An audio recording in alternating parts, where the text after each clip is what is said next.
Época de eleição costumava ser sempre a mesma coisa. Santinho para todo lado e o horário eleitoral interrompendo o que a gente estava assistindo na TV.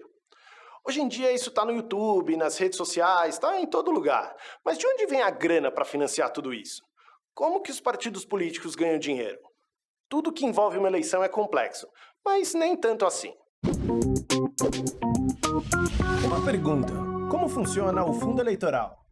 Primeiro, vamos entender uma coisa. O financiamento de campanha eleitoral, o fundo eleitoral e o fundo partidário são coisas distintas. Começando pelo primeiro, tem 3 tipos diferentes de financiamento de campanha eleitoral: o privado, o público e o misto. No privado é simples.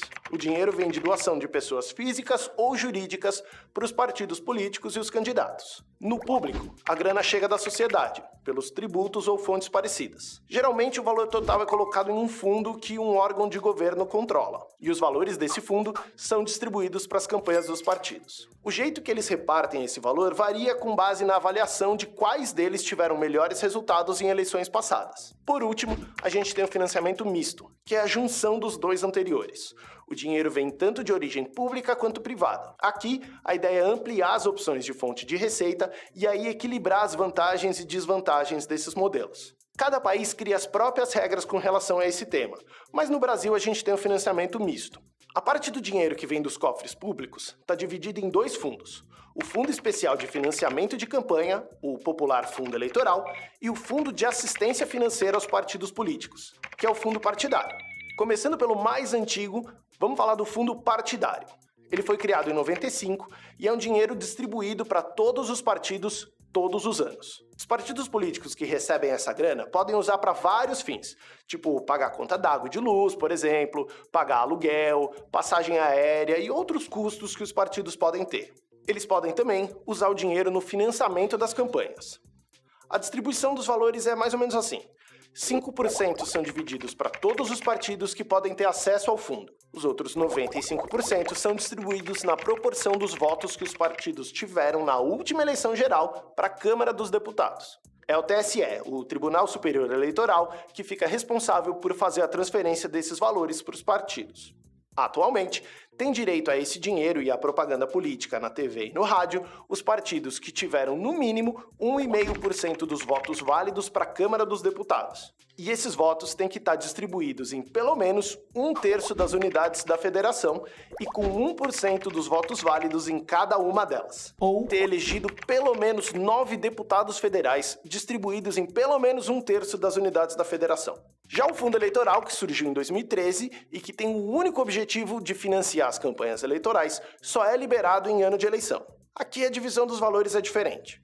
Do total, 2% são divididos de maneira igual entre todos os partidos registrados no TSE, 35% são divididos entre os partidos que tenham pelo menos um representante na Câmara dos Deputados, outros 48% vão para os partidos na proporção do número de representantes na Câmara, e os 15% que faltam são divididos de acordo com a quantidade de representantes do partido no cenário federal. Basicamente, quanto mais deputados um partido consegue ter, maior é o valor que eles recebem. E só para você ter uma ideia de quanta grana a gente está falando, em 2018, o valor do fundo eleitoral foi de aproximadamente 1 bilhão e 700 milhões de reais. Calma, vai piorar. Em 2020, o valor chegou a 2 bilhões. Mas parece que o pessoal estava achando pouco. Então, para a eleição agora de 2022, você, brasileirinho de fé, vai ajudar a colocar 4 bilhões e 900 milhões no fundo. Esse valor é quase 5% do orçamento federal que vai para o Auxílio Brasil, o novo Bolsa Família.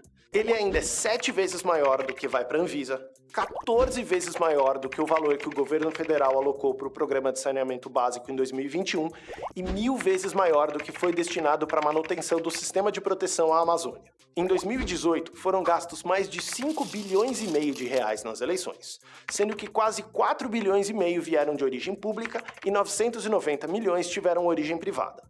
Já em 2020, foram quase 7 bilhões. Foram pouco mais de 5 bilhões dos cofres públicos e praticamente 1 bilhão e meio de origem privada. Vamos ver quanto vai ser gasto nessa aqui. Tem alguma coisa me dizendo que esses números devem ser um pouquinho maiores que esses últimos. Já foram quase 5 bilhões alocados só do fundo eleitoral.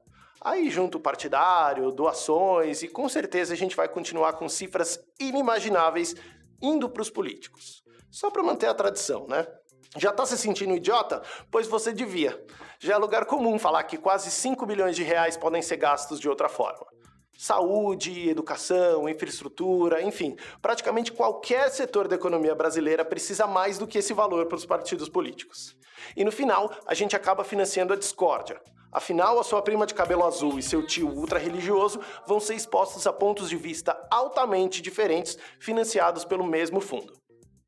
Pois é, tá vendo como é bom entender para onde está indo o nosso dinheiro? Só entendendo o que rola nesse meio, a gente pode se empenhar em cobrar mais os nossos governantes. Até a próxima.